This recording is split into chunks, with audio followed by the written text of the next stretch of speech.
देखो ऐसा है, डिस्क्लेमर ये जनहित में जारी, तो कृपया अपने कानों को चरम सुख पहुंचाने के लिए हेडफोन का प्रयोग करें और वीडियो को प्ले करने से पहले आगे पीछे देख ले। सावधान रहे, सतर्क रहे। बाकी हम तो है ही, कोई भी प्रॉब्लम हो तो बताइएगा, चचा हमारे विधायक है, सीधा उठवा लेंगे।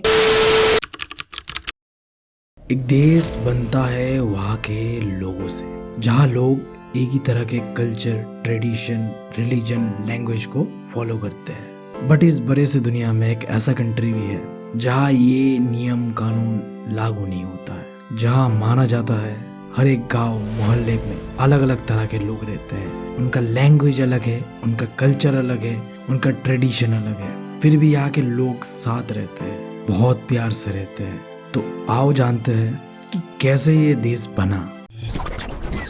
कहा जाता है कि हमारा प्यारा भारत समय से भी ज्यादा पुराना है। एक समय था जब लोग इसे सोने की चिड़िया कहते थे, बट ऐसा नहीं था कि हमारे साथ सब अच्छा ही हुआ। हम 500 साल गुलाम रहे, पहले मुगलों के अंदर, फिर अंग्रेजों के अंदर।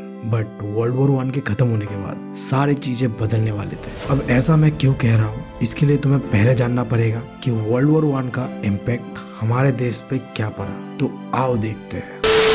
वर्ल्ड वॉर 1 में हमने डायरेक्टली पार्टिसिपेट तो नहीं किया था, बट हमने इनडायरेक्टली पार्टिसिपेट किया था क्योंकि हम उस समय पे कॉलोनी थे अंग्रेजों के। तो मजबूरन हमें इस जंग में कूदना ही पड़ा, और इसके सजा के तौर पे हमें ये मिलता है कि अंग्रेज टैक्सेस बढ़ा देते हैं क्योंकि उन्हें पैसा चाहिए था जंग जीतने के लिए, जिस कारण भारत के अंदर चीजों का दाम डबल हो चुका था 1913 से 18 के समय पे।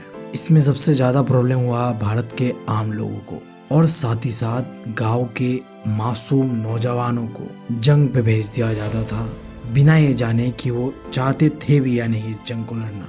लाखों इंडियंस ने बलिदान दिया अपना। इसी बीच पूरे देश भर में फसल खराब हुआ हमारा, जिसके वजह से फूड शॉर्टेजेस पूरे कंट्री में होता है। और 1921 का सेंसस में कहा जाता है 12 से 13 मिलियन लोग मर जाते हैं फेमाइन यानी कि भूखमरी और इन्फ्लुएंजा एपिडेमिक के कारण। ये भी एक तरह का बीमारी था, बिल्कुल आज के कोरोना वायरस जैसा ही। और ये सारे चीजें होने के कारण भारत के आम लोग चाहते थे कि हमें अब आजाद होना है, हमें और दबके नहीं रहना है, हमें इस गुलामी वाला जिंदगी से मुक्ति चाहिए। उन्हें जरूरी था एक मसीहा का, एक ऐसा आदमी जो कि उनके प्रॉब्लम्स को हमेशा हमेशा के लिए खत्म कर दे। अब जैसे अमेरिका को बचाने के लिए कैप्टन अमेरिका है, रवांडा को बचाने के लिए ब्लैक पैंथर है, उसी तरीके से हमारे इंडिया को बचाने के लिए आए गांधी जी। इनके पास पावर था सत्याग्रह का, यानी पावर ऑफ नॉन वायलेंस। एक पतले, दुबले और छोटे से इंसान ने अंग्रेजों के नाक पे दम करके रखा हुआ था। गांधी जी ने इंडिया आते ही 3 बड़े बड़े सत्याग्रह मूवमेंट को लॉन्च किया। पहला चंपारण बिहार पे, दूसरा खेदी डिस्ट्रिक्ट गुजरात पे, और आखिरी अहमदाबाद गुजरात पे। तीनों ही सक्सेसफुल थे। अंग्रेजों ने गांधी जी का डिमांड माना, जिसके बाद गांधी जी ने डिसाइड किया कुछ बड़ा करना है तेरे को। और इसी बीच एक काला कानून अंग्रेज लेके आए थे, जिसे हम जानते थे रोलेक्ट एक्ट के नाम से, जिसे बनाया था उस समय के इंपीरियल लेजिस्लेटिव काउंसिल ने। जैसे आज के समय पार्लियामेंट था, उस समय पे यही था। यहाँ इंडियन लोगों ने इसका विरोध किया, बट उनके बातों को ऐसे इग्नोर किया गया जैसे यार हम अपने टीचर्स के एडवाइस को इग्नोर करते हैं। और इस कानून ने गवर्नमेंट को इतना पावर दिया कि वो जिसे चाहे उसे पकड़ के जेल में डाल सकते थे बिना किसी ट्रायल के। और ये सारी चीजें गांधी जी ने देखा और उन्हें ये सब बिल्कुल पसंद नहीं आया। तो उन्होंने देश भर में इन 1919 को एक सत्याग्रह मूवमेंट लॉन्च किया, जहां लोग पीसफुली प्रोटेस्ट कर रहे थे इस कानून के विरोध पे। अब इससे अंग्रेज डर गए थे क्योंकि आज से पहले इतना बड़ा प्रोटेस्ट किसी ने नहीं कर पाया था, बट गांधी जी ने किया था। तो उन्हें कुछ ना कुछ करके इस प्रोटेस्ट को खत्म करना था। तो उन्होंने एक अंग्रेज ऑफिसर था जनरल डायर नाम का, उसे कहा कि जाओ और इस मूवमेंट को खत्म करके आओ। अब ये सत्याग्रह मूवमेंट जोरों शोरों से अमृतसर पे चल रहा था। ये सारी चीजें जनरल डायर ने देखते हुए मार्शल लॉ को इम्पोज किया अमृतसर पे, जहां अब अगर कोई भी इंसान सड़क पे घूमता हुआ दिखा गया तो उसे सीधा पेल दिया जाएगा। और इंडियंस को सबक सिखाने के लिए उसने एक ऐसा चीज किया जिसके बारे में मुझे आज भी बताते हुए गुस्सा आ रहा है भाई, जिसे हम जानते हैं जलियांवाला बाग मैसेकर के नाम से। अब यहाँ हुआ क्या था? ये समय था 13 अप्रैल 1919। अमृतसर जलियांवाला बाग। कई मासूम लोग, औरत, बच्चे, बूढ़े, जवान, सभी लोग बैसाखी मेला मनाने आए थे। उन्हें इस बात का बिल्कुल खबर नहीं था कि यहाँ मार्शल लॉ लगा हुआ है। कुछ लोग थे जो पीसफुली यहाँ प्रोटेस्ट भी कर रहे थे। इसी बीच जनरल डायर आता है और जितने भी एग्जिट पॉइंट थे इस गार्डन का, उसे बंद कर दिया जाता है और ओपन फायर कर दिया जाता है आम लोगों के ऊपर। हजारों लोग मरते हैं, बच्चे, बूढ़े, सब। कहा यह जाता है कि वहाँ एक कुआं था, लोग अपना जान बचाने के लिए वहां कूदे थे, फिर भी वो अपना जान नहीं बचा पाए। लोगों का खून वहां ऐसे बहा जैसे कि पानी। अब जब इस चीज का खबर देश भर में पहुंचा तो लोगों का दिमाग खराब हो चुका था और पूरे देश भर में वायलेंस शुरू हो चुका था, जो कि गांधी जी को बिल्कुल पसंद नहीं आया और गांधी जी ने इस मूवमेंट को वही बंद करवा दिया। अब एग्जाम में अगर पूछ ले कि बताओ, जो सत्याग्रह मूवमेंट रोलेट एक्ट के अगेंस्ट में चल रहा था, उसे गांधी जी ने क्यों बंद करवा दिया? तो पहला तो जलियांवाला बाग मैसेकर के कारण, दूसरा जो आम लोगों ने इसके कारण इतना वायलेंस किया, और तीसरा इस मूवमेंट में काफी कम लोगों ने ही पार्टिसिपेट किया था, जिसकी वजह से इस मूवमेंट को दबाने का मौका आसानी से मिल गया अंग्रेजों को। अब गांधी जी सोच रहे थे कि हमें अब कुछ इससे भी बड़ा करना है, जिसके लिए हमें हिंदू और मुस्लिमों को एक करना पड़ेगा। उस समय इंडिया के मुस्लिम लोगों का एक अलग ही प्रोटेस्ट चल रहा था खिलाफत मूवमेंट के नाम से। अब यहाँ basically world war 1 Ottoman empire हार चुका था और कहा यह जा रहा था कि अब जो ओटोमन एम्पायर यानी कि जो खलीफा है वहाँ का, इनके ऊपर एक बहुत ही कड़ा ट्रीटी को इम्पोज किया जाएगा, जिसके बाद इनका पावर को खत्म कर दिया जाएगा।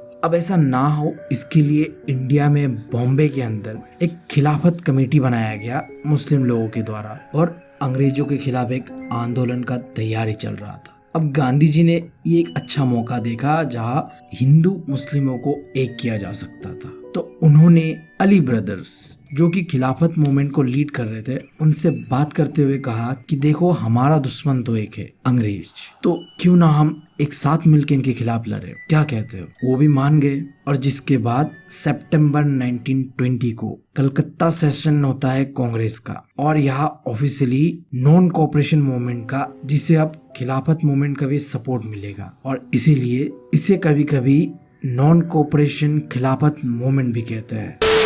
तुम लोगों के दिमाग में एक सवाल आ रहा होगा कि गांधी जी ने नॉन कोऑपरेशन मूवमेंट को ही क्यों चुना? अब इसमें ऐसा क्या खास चीज था? तो देखो, गांधी जी ने एक बहुत ही फेमस किताब लिखा था हिंद स्वराज के नाम से, जिसके अंदर में गांधी जी ने बताया था कि अंग्रेज भारत के अंदर में इसलिए राज कर पा रहा है क्योंकि हम उनका साथ दे रहे हैं। अगर हम उनका साथ देना छोड़ दे तो कुछ सालों के अंदर ही अंग्रेज इस देश को छोड़ के चले जाएंगे, ऐसा मानना था गांधी जी का। तो इसीलिए उन्होंने जनवरी 1921 को नॉन कोऑपरेशन खिलाफत मूवमेंट को लॉन्च किया। ये पूरे देश भर में फैला और इंडिया के अलग अलग जगह पे अलग अलग तरह से इस मूवमेंट को किया गया। पहले देखते हैं कि ये मूवमेंट टाउन एरियाज में कैसे चल रहा था। तो टाउन एरियाज में ये मूवमेंट को मेनली लीड कर रहे थे मिडिल क्लास लोग, जैसे कि स्टूडेंट, टीचर्स, लॉयर्स। इन सभी लोगों ने जितने भी अंग्रेजों के द्वारा कंट्रोल किए हुए इंस्टीट्यूशन थे उन सबको बॉयकॉट कर दिया। साथ ही साथ इंडियन पॉलिटिशियंस ने इलेक्शन भी लड़ने से मना कर दिया,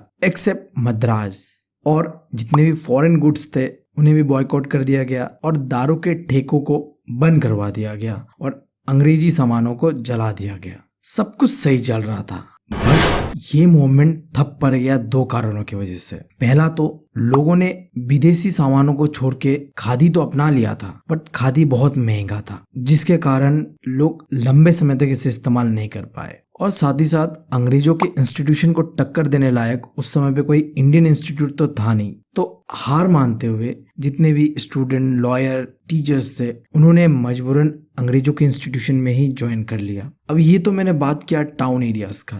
गांव में क्या चल रहा था भाई? तो देखो, गांव में 2 मूवमेंट चल रहा था, एक पीजेंट्स का, एक ट्राइबल पीपल्स का। पहले देख लेते हैं पीजेंट्स का। देखो, पीजेंट्स के मूवमेंट को लीड कर रहा था बाबा रामचंद्र और इस मूवमेंट का मेन एम था कि लैंडलॉर्ड यानी कि जमींदारी सिस्टम जो है इसे खत्म करना है भाई। और उनका डिमांड था कि जो ये रेवेन्यू है इसे कम कर दिया जाए और वह बेगर सिस्टम चलता था, इसे भी खत्म कर दिया जाए। यानी कि बिना पैसा दिए यार काम करवाया जाता था गरीब पीजेंट से, जो कि नहीं होना चाहिए। और साथ ही साथ जमीन का बंटवारा बराबर हो, ऐसा चाहते थे वहां के पीजन। और पीजन का सबसे बड़ा डिमांड था, वो पूरा बॉयकॉट करते थे कि ये जमींदारी सिस्टम होना ही नहीं चाहिए। बट इस मोमेंट में भी कुछ प्रॉब्लम था। सबसे पहला चीज तो यहाँ पीजन्स ने वायलेंस का इस्तेमाल किया, बाजारों को लूटा गया और गांधी जी के नाम पे लोगों का चूतिया काटा गया। उनसे ये कहा गया, देखो अब हमें टैक्स नहीं देना पड़ेगा और जमीन जो है जमींदारों का, उसे हम सब पे बराबर बांट दिया जाएगा। बट ऐसा कुछ सच था नहीं। बात कर लेते हम ट्राइबल पीपल्स लोग के साथ क्या चल रहा था। तो देखो, कॉलोनियल गवर्नमेंट ने यानी कि अंग्रेज जो थे वो यार ट्राइबल पीपल्स का जो राइट है फॉरेस्ट को लेके, उसे पूरी तरीके से खत्म कर दिया था। अब देखो, मैं नॉर्थ ईस्ट से बिलोंग करता हूँ तो मैं समझता हूँ कि ट्राइबल लोगों के लिए फॉरेस्ट का क्या इंपॉर्टेंट है। जैसे एक बिजनेसमैन के लिए उसका रोजी रोटी होता है उसका दुकान, उसी तरीके से ट्राइबल लोगों के लिए फॉरेस्ट था। बट अंग्रेजों के आने के बाद उनका ट्रेडिशनल राइट खत्म कर दिया गया था। अब इस मूवमेंट को लीड कर रहा था अलूरी सीतारमन राजू, बहुत ही फेमस पर्सनैलिटी है साउथ का। इसके ऊपर एक मूवी भी बना हुआ है, अगर तुम लोग फ्री हो तो जाके इसे देख लेना। मैंने अभी तक देखा नहीं है बट अब देख लूंगा मैं, सही में इस वीडियो को खत्म करने के बाद तो जरूर देख लूंगा। तो ये बंदा गांधी जी से बहुत ज्यादा इंस्पायर्ड था, तो इसने नॉन कोऑपरेशन मूवमेंट को पूरा प्रमोट किया, जिसमें यार इसने खादी को प्रमोट किया और दारू को डिस्करेज किया। ऑब्वियस सा बात है, बुरी चीज है भाई, पीना मत तुम लोग। अच्छा, किसी ने अभी तक ट्राई किया है क्या? मुझे बताना कमेंट्स में। मुझे पता है तुम लोगों ने नहीं किया होगा, बकवास सवाल था ये, पता नहीं मैं ऐसा क्यों पूछता हूँ। खैर यार, आगे बढ़ते हैं।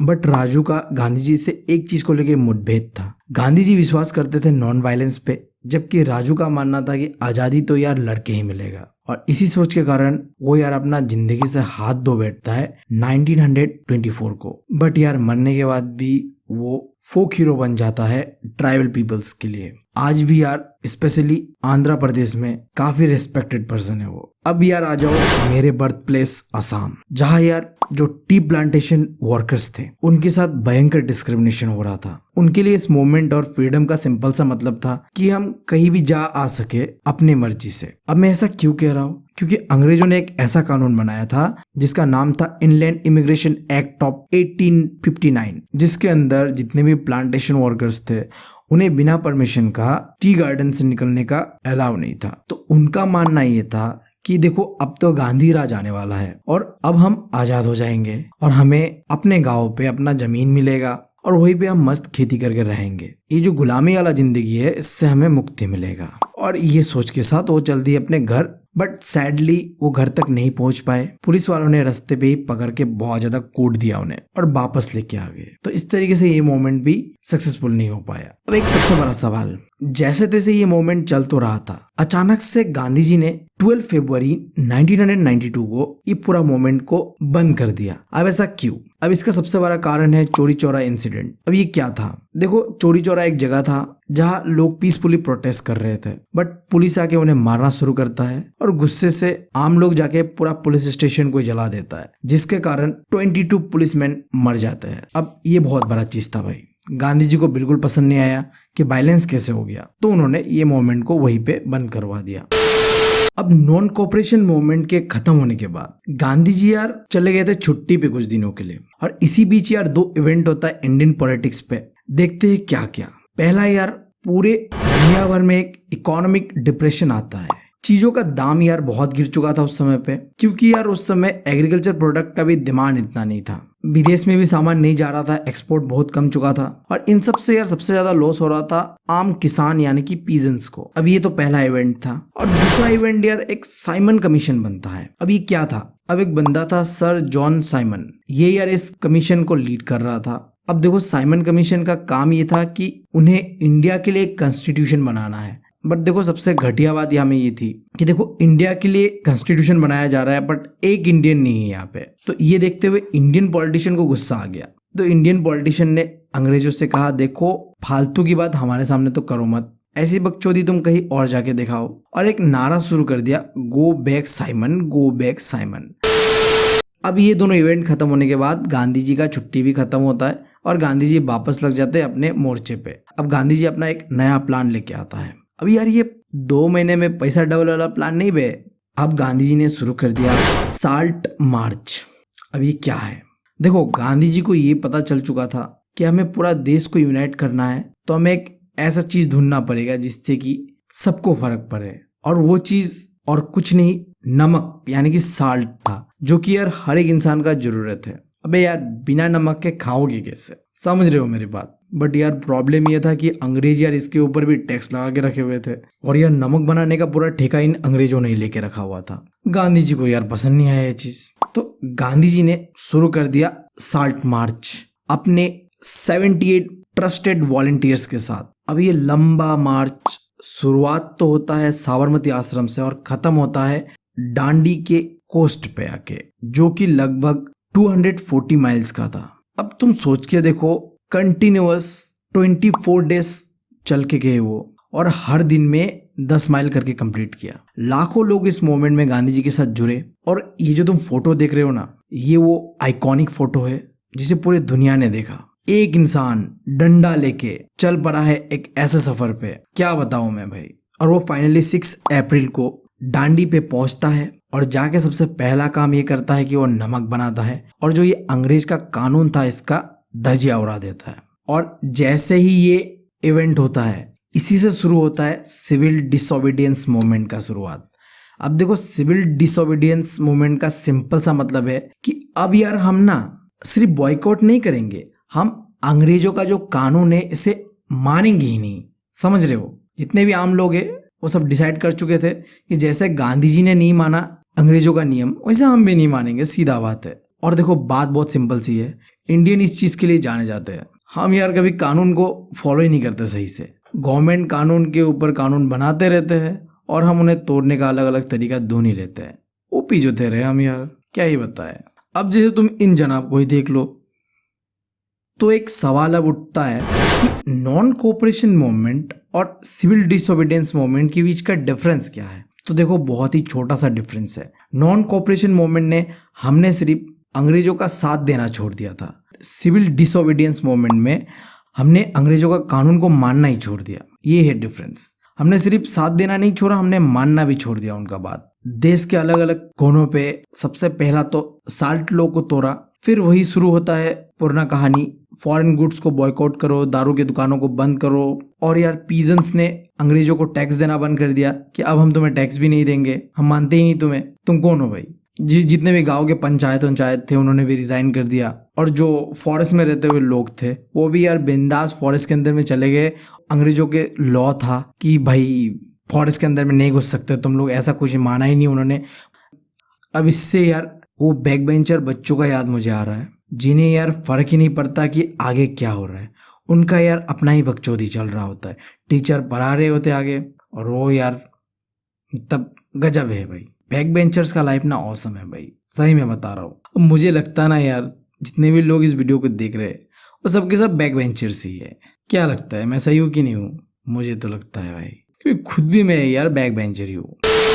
अब एक मिनट रुको यार, यहाँ गांधी जी ने फिर गड़बड़ कर दिया। अच्छा वाला मोमेंट तो चल रहा था यार, इसे भी बंद करवा दिया। क्या यार बीवी, ये गांधी जी को क्या हो जाता है? मतलब अच्छा वाला मोमेंट चल रहा होता है फिर वो बंद करवा देते हैं मोमेंट को, ऐसा क्यों यार? अब फिर से क्या हो गया?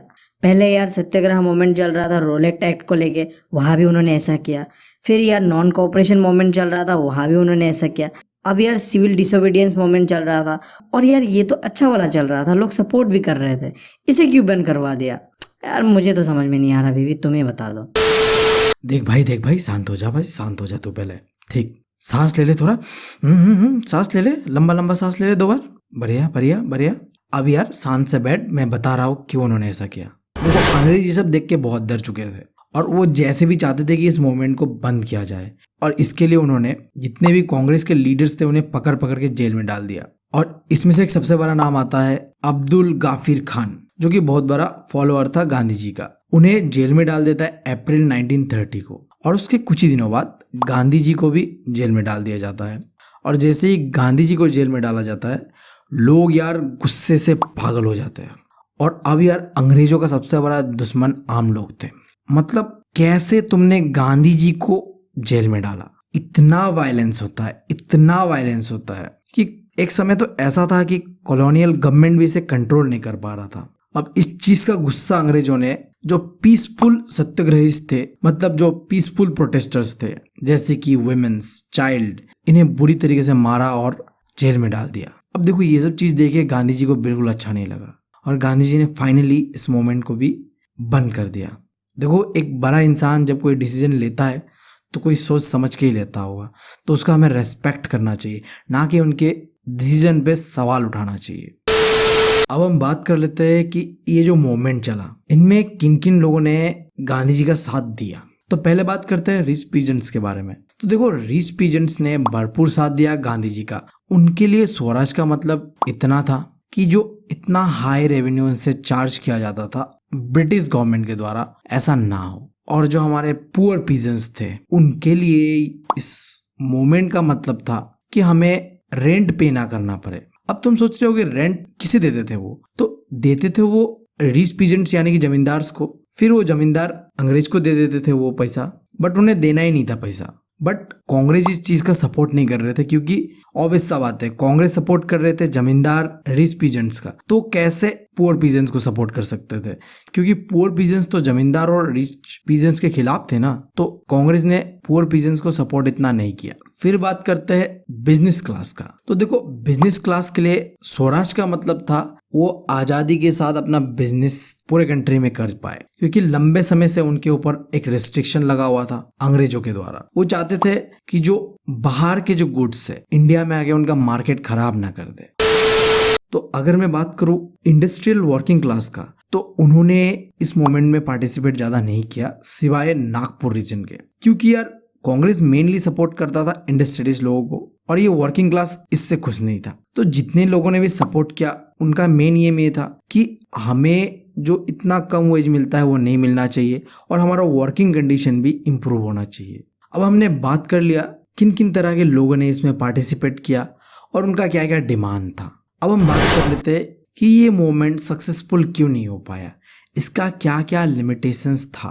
तो देखो इस मूवमेंट में दलित लोगों का पार्टिसिपेशन ना के बराबर था, क्योंकि कांग्रेस यार दलित लोगों को इग्नोर कर रहे थे सिर्फ इसलिए क्योंकि जो बड़े बड़े हिंदू कम्युनिटीज थे वो दलित को पसंद नहीं करते थे। और दूसरा Congress Hindu religious nationalist group के साथ काफी क्लोज थे, जैसे कि हिंदू महासभा।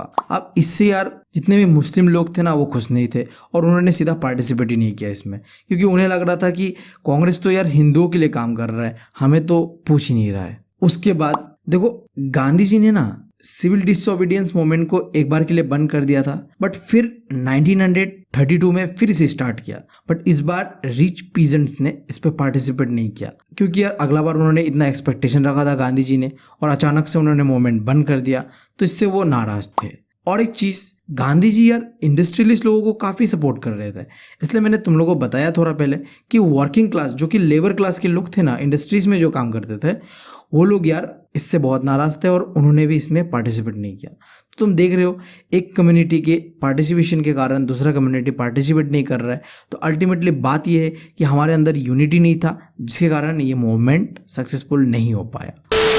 अब बात करते हैं पूना पैक्ट 1932 के बारे में, या फिर तुम कह सकते हो इससे कि दलित्स का कितना पार्टिसिपेशन था सिविल डिसोबीडियंस मूवमेंट में। अब यार ये दोनों ही टॉपिक को मैंने कंबाइन करके यहाँ नोट्स बना दिया है, जिससे कि तुम्हें परेशानी नहीं होगी। अगर इन दोनों में से कोई आ जाए तुम इन 5 पॉइंट को लिख देना, मार्क तुम्हें बराबर मिलने वाला है। तो देखो तुम्हें पता था कांग्रेस यार इग्नोर करता था दलित लोगों को, बट गांधी जी यार दलित लोगों को बहुत पसंद करते थे, वो तो उन्हें हरिजन कहते थे, मतलब यार भगवान के बच्चे। बट यार फिर भी दलित लोगों ने सिविल डिसोबीडियंस मूवमेंट में पार्टिसिपेट इतना नहीं किया। और डॉक्टर BR अम्बेडकर जो कि रिप्रेजेंट कर रहे थे दलित लोगों को, उन्होंने एक ऑर्गेनाइजेशन बनाया जिसका नाम था डिप्रेस्ड क्लास एसोसिएशन, जो कि बना था 1930 को, और इनका डिमांड था सेपरेट इलेक्टोरेट का। अब देखो गांधी जी का मानना यह था कि अगर दलित लोगों को सेपरेट इलेक्टोरेट दे दिया जाए ना, तो इससे यार हमारा देश का जो यूनिटी है ये खत्म हो जाएगा। और उन्होंने अनशन पे बैठ गया कि अब मुझे खाना वाना कुछ नहीं खाना है, मैं यार भूखा रहूंगा जब तक नहीं मर जाता। अगर दोबारा BR अम्बेडकर ने इस बात को दोहराया, तो फाइनली यार दोनों मान गए और एक कॉम्प्रोमाइज होते हुए ये कहा गया गांधी जी के द्वारा कि चलो हम तुम्हें सेपरेट इलेक्टोरेट तो नहीं देंगे बट रिजर्व सीट देंगे।